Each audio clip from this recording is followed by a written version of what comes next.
Hello बच्चों, hope you all are good and doing preparation for exams. Just recently your mock test paper was out and ये mock test paper में मैं accounting standards के questions तुमको solve करके दे रहा हूँ और मेरे तरीके से the way I do.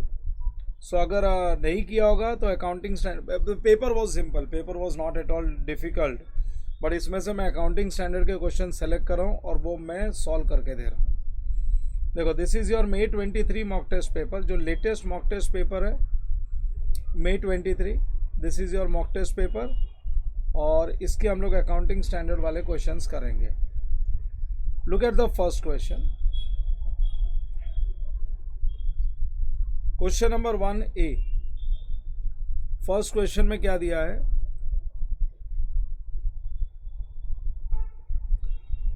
How will you disclose the following items in preparing cash flow statement of Gagan Limited as per AS3?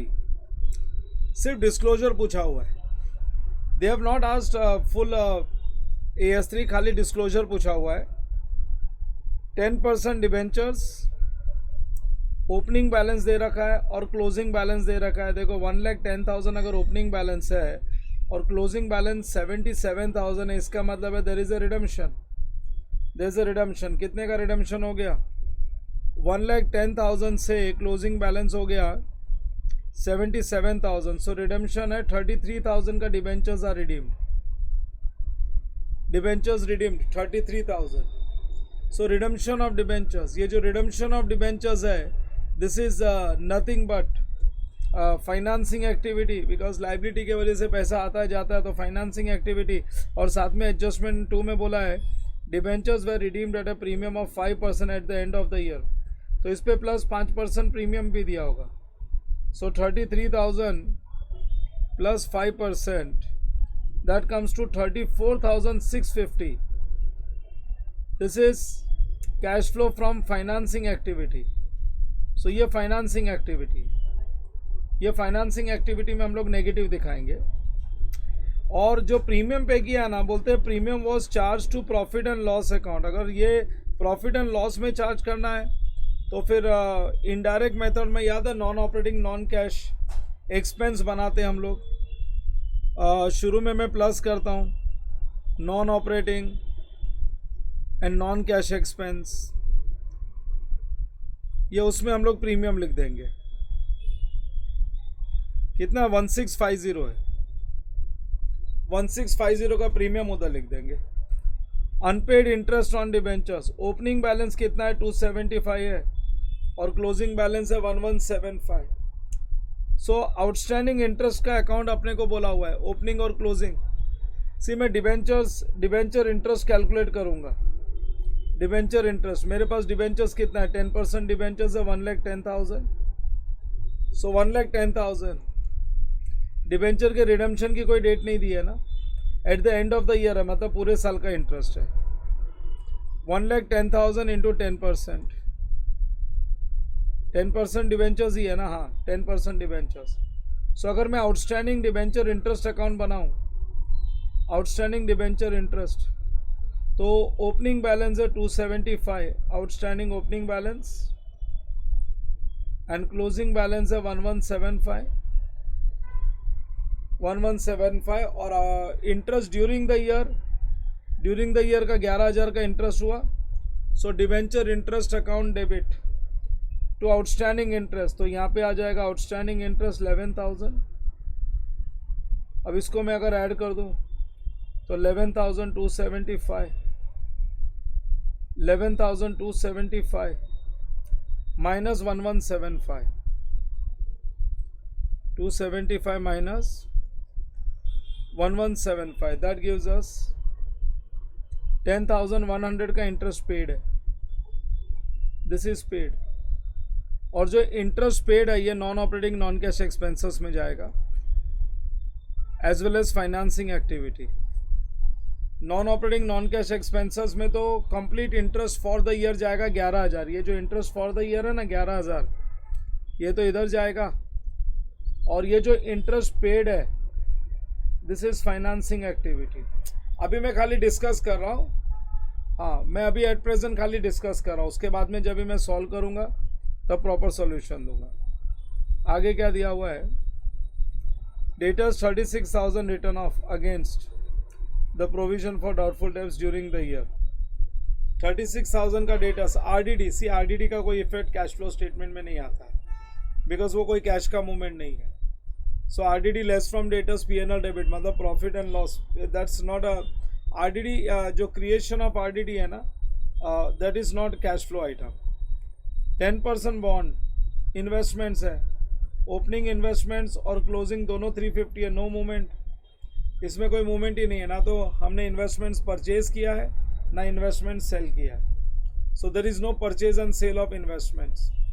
हाँ, लेकिन एक्रूड इंटरेस्ट ऑन इन्वेस्टमेंट्स है, इन्वेस्टमेंट्स पे कुछ एक्रूड इंटरेस्ट दिया हुआ है एंड ऑफ द ईयर में 10,500। चलो मैं सॉल्व ही कर देता हूँ, मैं सॉल्व करके बता देता हूँ।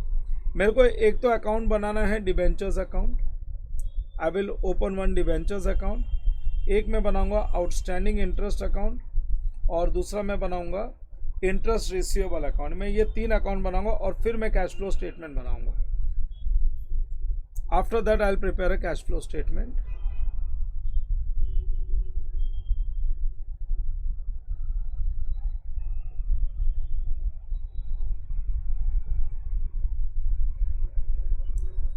This is a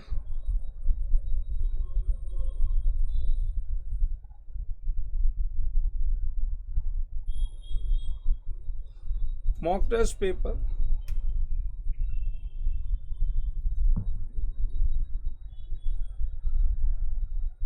Group 1 accounts,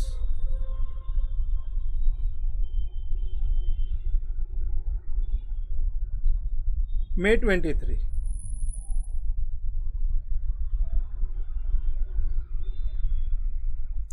Question number 1A. Question number 1A.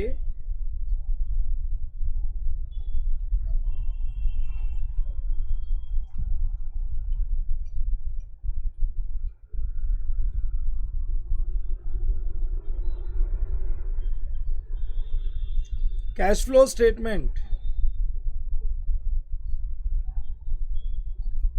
Cash flow statement for the year ended 31st March 2022.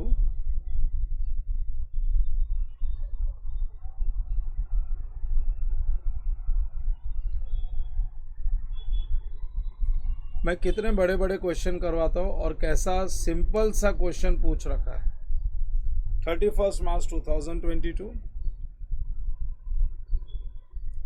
cash flow from operating activity,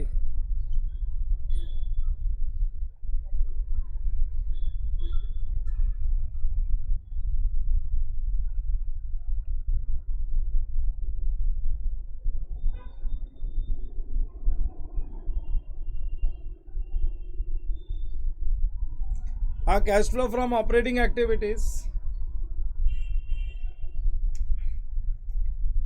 उसमें बहुत ज़्यादा कुछ दिया ही नहीं है। नेट प्रॉफिट बिफोर टैक्स, कोई टैक्स का एडजस्टमेंट ही नहीं है, plus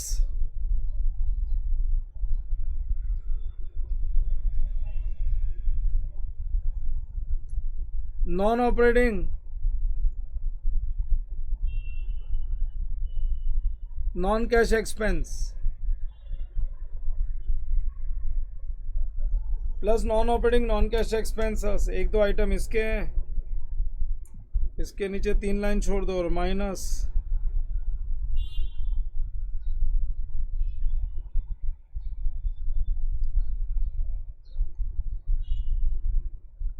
non operating non cash incomes. वो एक इंटरेस्ट ऑन इन्वेस्टमेंट दिख गया इसलिए मैंने ये बना लिया, इससे ज़्यादा कुछ नहीं है। तो ये पूरा प्रेजेंटेशन देख के कोई मतलब ही नहीं है। इसके नीचे में 1-2 लाइन खाली डिस्क्लोजर ही तो चाहिए उनको, पूरा कंप्लीट कैश फ्लो स्टेटमेंट थोड़ी दिखाना है। बस यही चाहिए। Number B,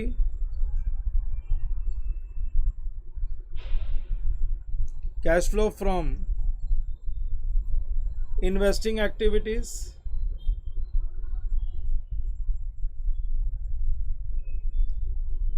Cash flow from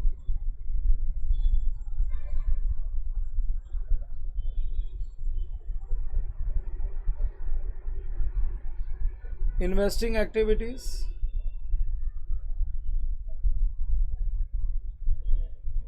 Keep 3 lines और 3 lines के लिए cash flow from financing activities.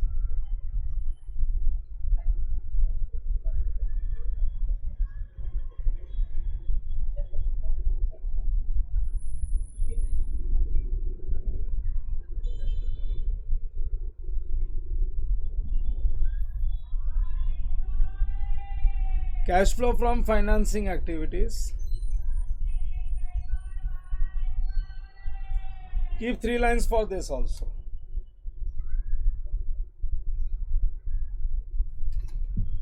हाँ, अभी प्रॉब्लम में जो जो दिया हुआ है बस उसके हिसाब से हम वर्किंग नोट्स बनाते और डिस्क्लोजर देते जाएंगे. Working note number 1. एक तो ये जो मैंने इतना सारा लिख दिया ना वो मैं हटा देता हूँ.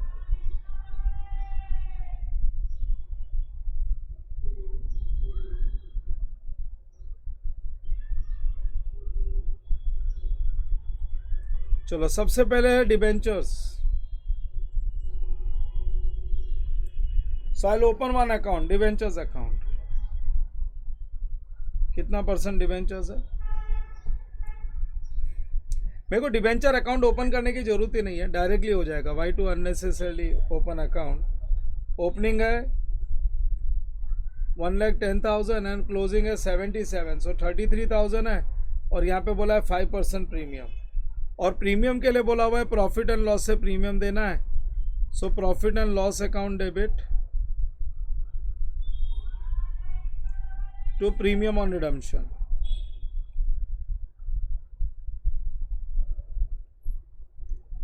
To premium on redemption account. Profit and loss से देने बोला है 33,000 का डिबेंचर्स रिडीम हुआ है, उस पर 5%. How we got 33,000?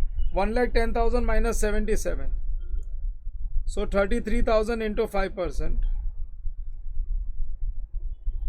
1,650 का premium.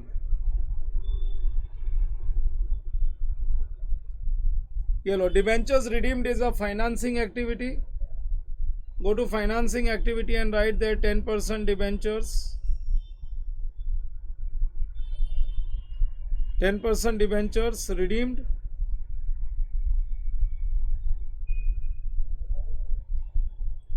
At premium.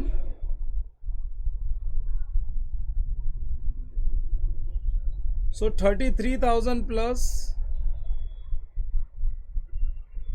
1,650, that gives us 34,650. क्योंकि पैसा बाहर जा रहा है नेगेटिव. एक एंट्री तो आ गई 10% debentures account debit to cash bank account.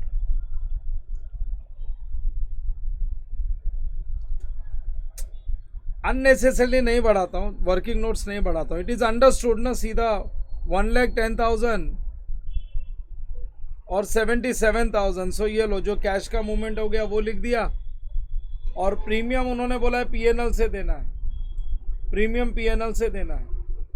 Sir entry लिख दो ना. ये लो भाई, 10% डिबेंचर्स अकाउंट डेबिट. तुम्हारे क्लैरिटी के लिए 10% debentures account debit. 1,10,000 opening balance था, 77,000 क्लोजिंग बैलेंस है, 33,000. और premium on redemption account debit.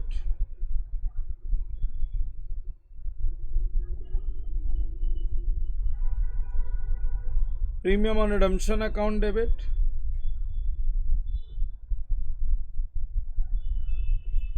1,650 to cash bank.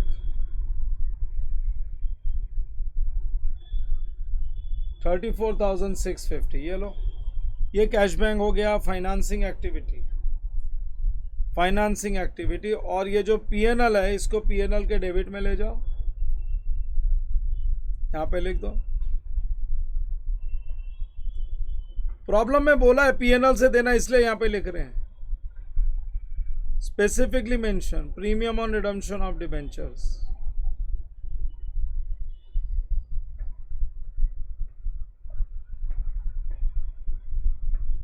$1650, ये हो गया पहला adjustment complete. This is my first adjustment over and even second adjustment over. Third is unpaid interest on debentures, और ये debentures end of the year में redeem हुआ है।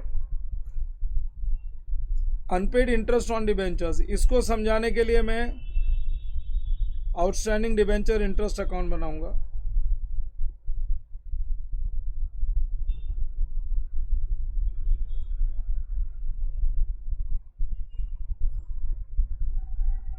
Outstanding debenture interest account,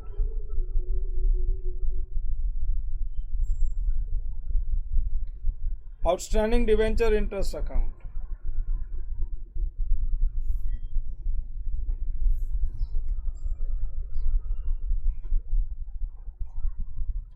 opening balance,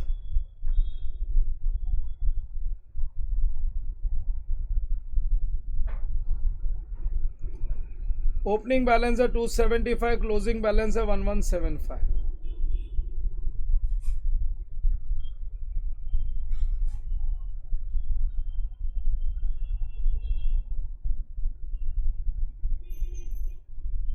और debenture interest for the year, debenture interest for the year कितना है? 1,10,000 का debentures था, एंड ऑफ द ईयर में रिडीम हुआ है, तो 1,10,000 का 10%, 11,000 इंटरेस्ट। और आउटस्टैंडिंग इंटरेस्ट अकाउंट बनाया मतलब वो पे करते ही नहीं है ना। So debenture interest account debit to outstanding debenture interest, debenture interest account debit to outstanding debenture interest 1,10,000 into 10%, that gives us 11,000. So 11,275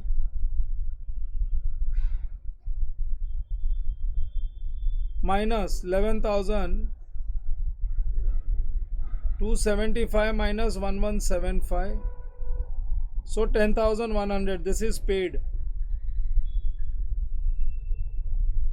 to cash bank.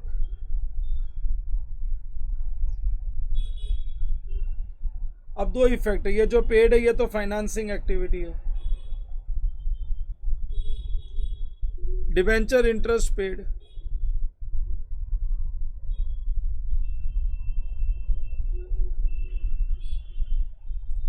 Debenture interest paid,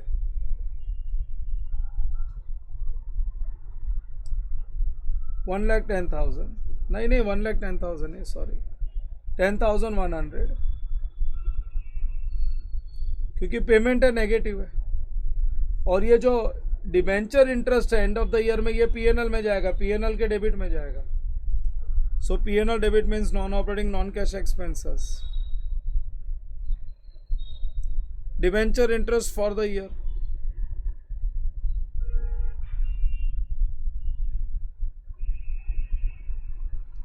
debenture interest for the year,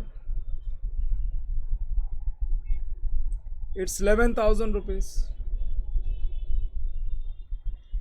So paid is a financing activity. उसके बाद में next adjustment,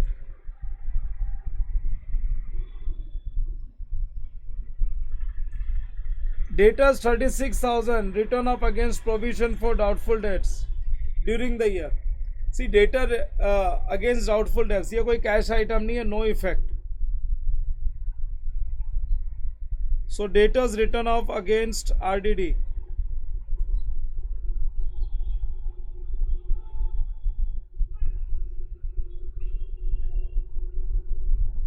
debtors written off against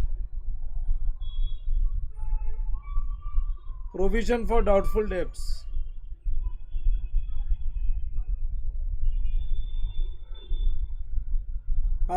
does not require any adjustment, it's not a cash flow item.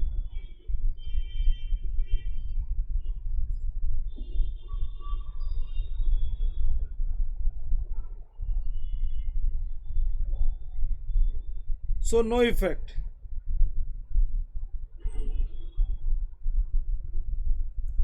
No effect in cash flow statement. So कोई भी activity में इसको show करने की जरूरत नहीं है, हमको इसका कोई इफेक्ट नहीं देना है। हाँ, लास्ट एडजस्टमेंट इन्वेस्टमेंट्स ओपनिंग और क्लोजिंग सेम है तो नो परचेज एंड सेल, लेकिन एक एक्रूड इंटरेस्ट है 10,500 का and of the year.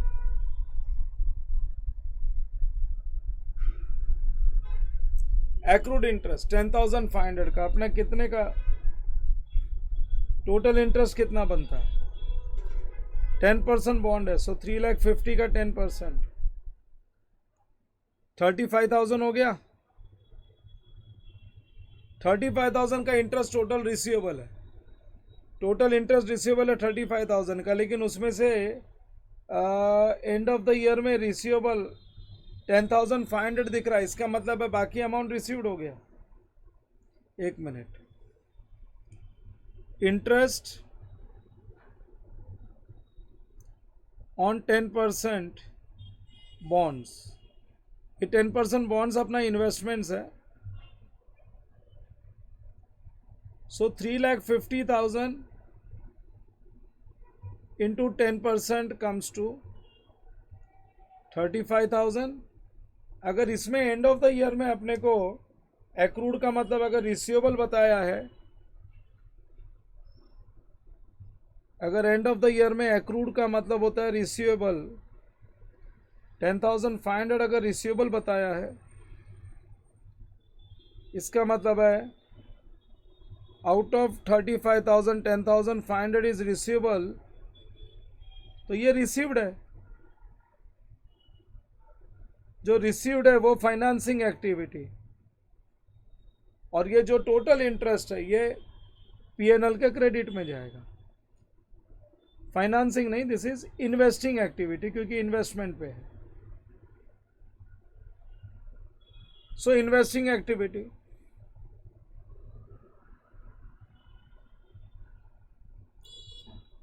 Interest on investments,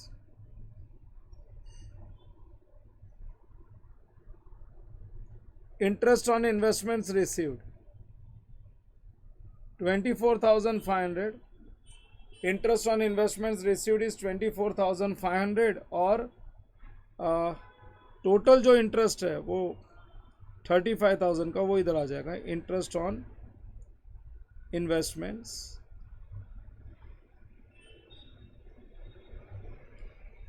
in bonds, 35,000 will come here।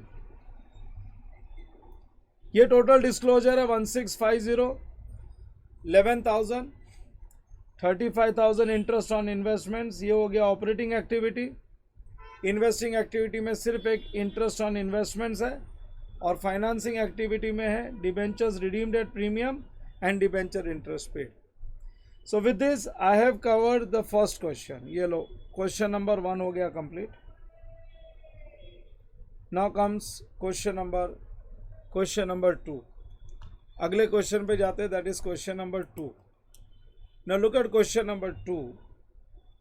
मैं पहले क्वेश्चन नंबर 2 नहीं करके एक सिंपल क्वेश्चन पहले कराता हूँ, थियरी क्वेश्चन है, फिर क्वेश्चन नंबर 1 पे आ जाएंगे। अरे ये बहुत सारे जगह पे है ना, पास्ट एग्जाम में भी ये वाला क्वेश्चन पूछा हुआ है, ये डी वाला जो है, ABC was making a provision for non-moving inventories based on no issues for last 12 months up to 31st March 2021, up to 31st March 21। क्या बोलते हैं ना, ABC Limited was making provision for non-moving inventories based on no issues in last 12 months।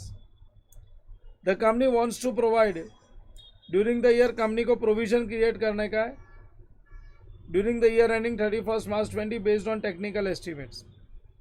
Total inventory है 10 lakhs, provision based on 12 months issue is 3.5 lakhs, लेकिन technical evaluation के हिसाब से सिर्फ 2.5 lakhs का ही प्रोविजन क्रिएट करना चाहिए। Now does this amounts to change in accounting policy, can company change the method of provision?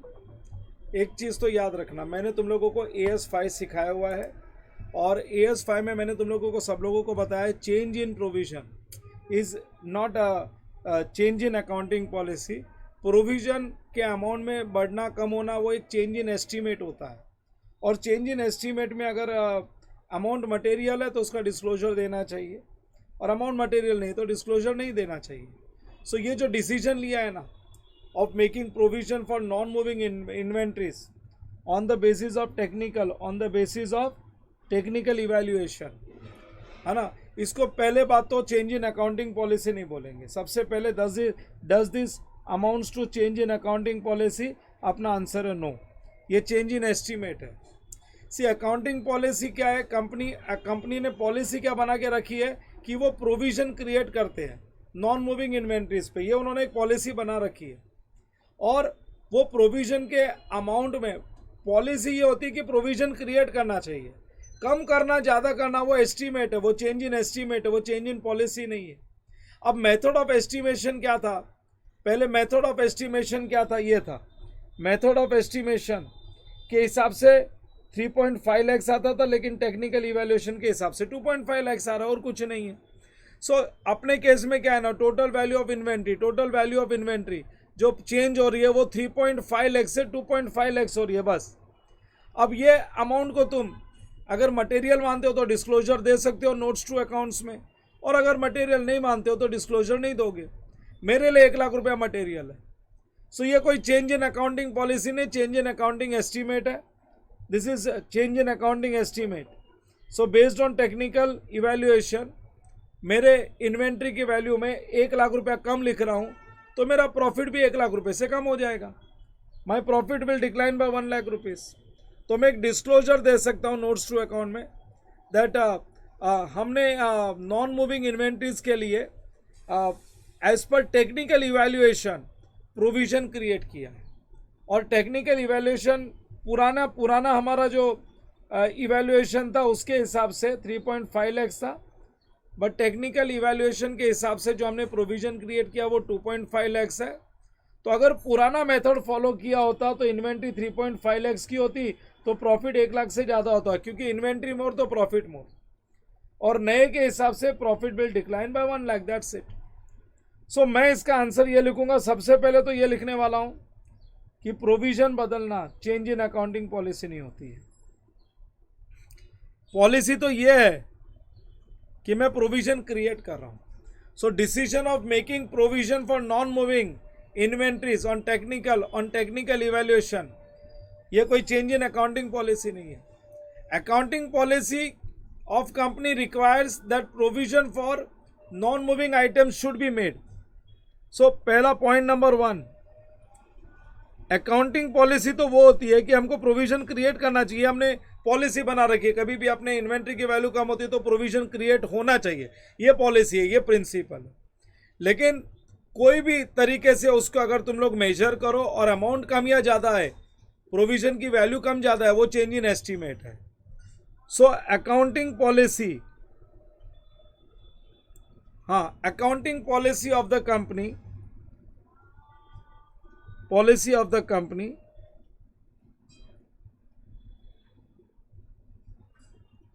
require, हाँ, accounting policy of the company require that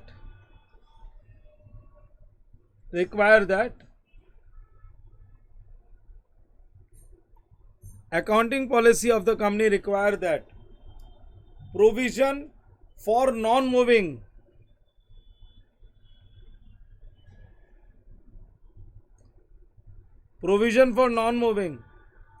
require that provision for non-moving inventories should be made.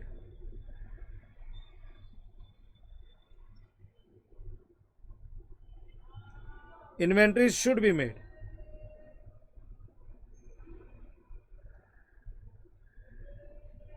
ये तो accounting policy हुई, ये तो accounting policy है कि provision create होना चाहिए। हाँ, लेकिन decision of making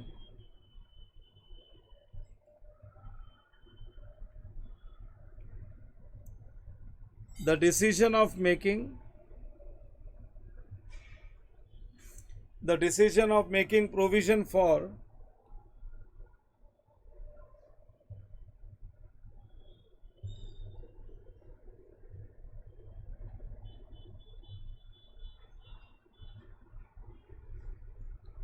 the decision of making provision for non-moving inventories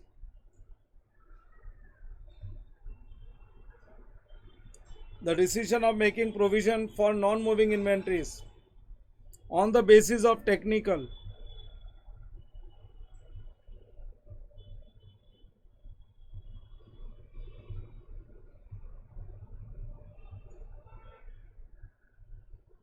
on the basis of technical evaluation on the basis of technical evaluation does not amounts to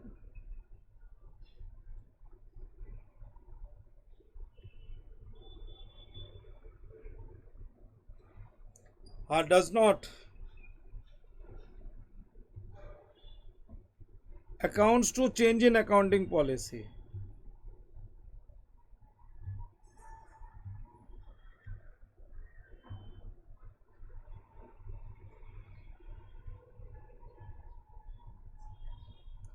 does not accounts to change in accounting policy, इसको हम लोग change in accounting policy नहीं मानते, तो फिर क्या मानते हैं? This change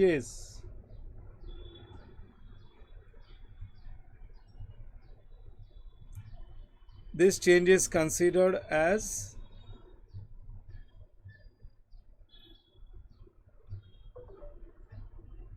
this change is considered as change in accounting estimate.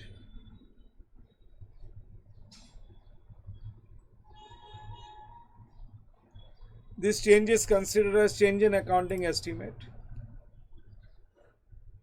और अपने प्रेजेंट केस में ये चेंज इन एस्टीमेट के वजह से ना 2.5 लाख से इन्वेंट्री की वैल्यू कम हुई है. So in the present case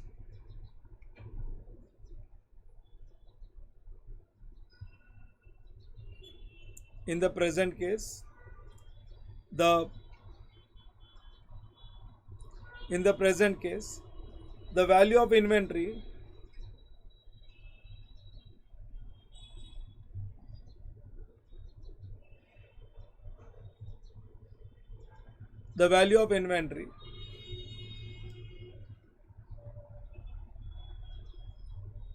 non-moving inventory है. The value of inventory non-moving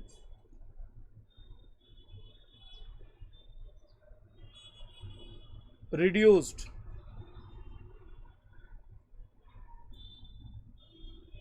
from 3.5 lakhs to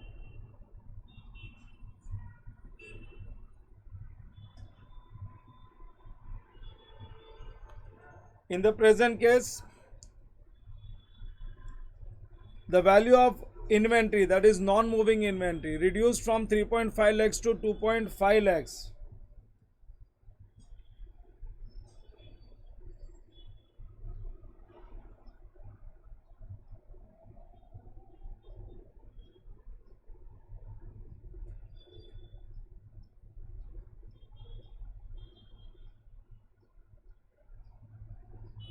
Is considered as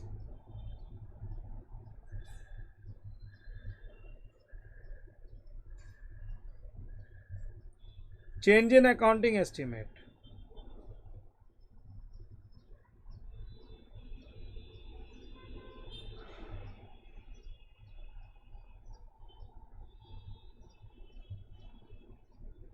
Change in accounting estimate and a disclosure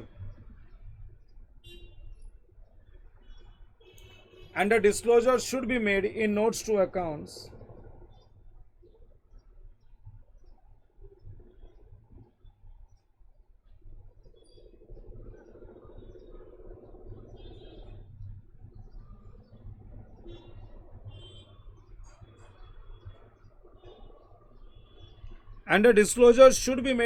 to accounts in annual accounts of ABC Limited.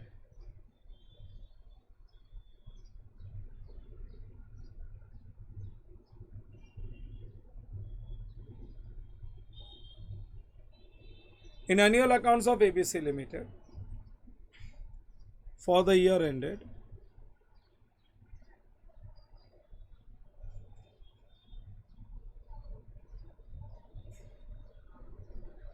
for the year ended 31st March 2022, for the year ended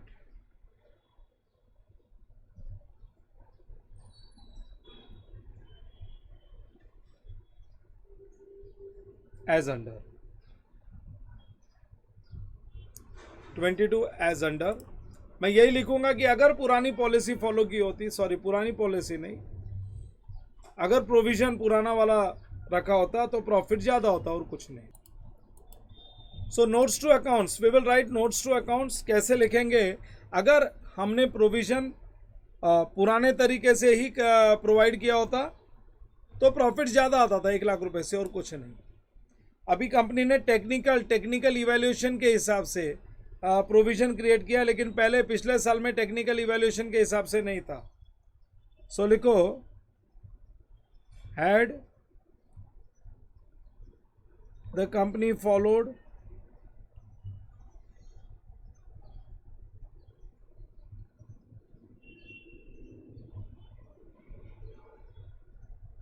old method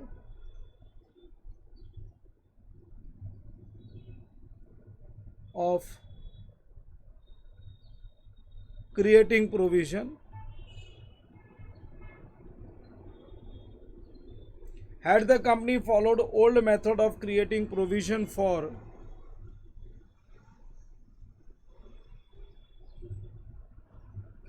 non-moving inventories,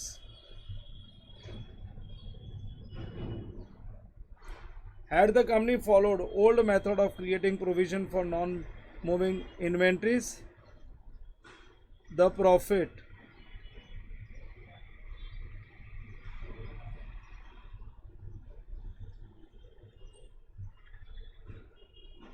would have been more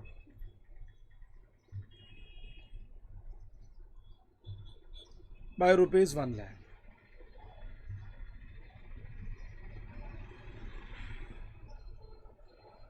कोई भी change of method को हम लोग change in policy नहीं बोलते। जैसे method of depreciation भी बदलता है तो उसको चेंज इन पॉलिसी नहीं बोलते हम लोग। मेथड ऑफ डेप्रिसिएशन भी चेंज इन अकाउंटिंग एस्टीमेट होता है। तो here also it is change in accounting estimate. देख लो, ये क्वेश्चन बार बार बहुत जगह पे पूछा गया है, तो मैंने मेरे तरीके से तुमको इसका आंसर दे दिया है जैसा आंसर होना चाहिए ना। Because you student, all of you are doing right now exam preparation, तुमको ये सब देखने को भी ज़्यादा टाइम नहीं रहता है, तो मैं छोटे छोटे लेक्चर्स बना के दे रहा हूँ ताकि तुमको फटाफट देख के तुम दो क्वेश्चंस प्रिपेयर कर सको।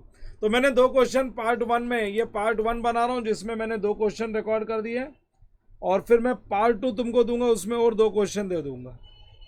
तो ज़्यादा टाइम नहीं जाएगा और तुम्हारे रेगुलर शेड्यूल में जो प्रिपेयर कर रहे हो वो प्रिपरेशन में ही तुम लोग ये क्वेश्चंस देख लो। अभी 2 तो दे दिया है, 2 प्रॉब्लम्स और है, प्लस उसके बाद में बोलते हैं ना, ये तो कंपलसरी क्वेश्चंस वाले 4 क्वेश्चंस है, फिर चॉइस वाले क्वेश्चंस में भी होगा, तो वो भी मैं रिकॉर्ड करके दे दूंगा। तो तुम तुम्हारे टाइम के हिसाब से, स्पीड ऑप्शन भी होता है, स्पीड में देख के कंप्लीट कर लेना, एटलीस्ट एक बार गो थ्रू रहेगा, और अगर सेम क्वेश्चन एग्जाम में आ गया तो बल्ले बल्ले। चलो ठीक है, सो ये 2 क्वेश्चन करके मैं यहाँ पे स्टॉप कर रहा हूँ। अभी आगे के लेक्चर में और 2 क्वेश्चंस करूँगा, और फिर उसके बाद में वो क्वेश्चंस भी कर दूंगा जो चॉइस में है, क्योंकि अकाउंटिंग स्टैंडर्ड 20 मार्क्स कंपलसरी है और चॉइस में भी मिलेगा। बट ये मॉक टेस्ट पेपर में 3 पार्ट में अकाउंटिंग स्टैंडर्ड तुमको दे दूंगा मैं। थैंक यू, कीप स्टडिंग, करते रहो, और लास्ट डे तक जोर मारना। मैं बोलता हूँ ये एग्जाम्स ऐसे ही होते हैं, जो लोग पास होते हैं ना, वो लास्ट डे तक जो लगे रहते हैं वो सारे पास होते हैं। तुमको मैंने पढ़ाने का काम कर दिया है, खाली ये क्या थोड़े से क्वेश्चन कोई भी पार्ट में तुम डर नहीं जाओ एग्जाम में, इसलिए ये भी रिकॉर्ड करके दे रहा हूँ। Bye bye, keep studying.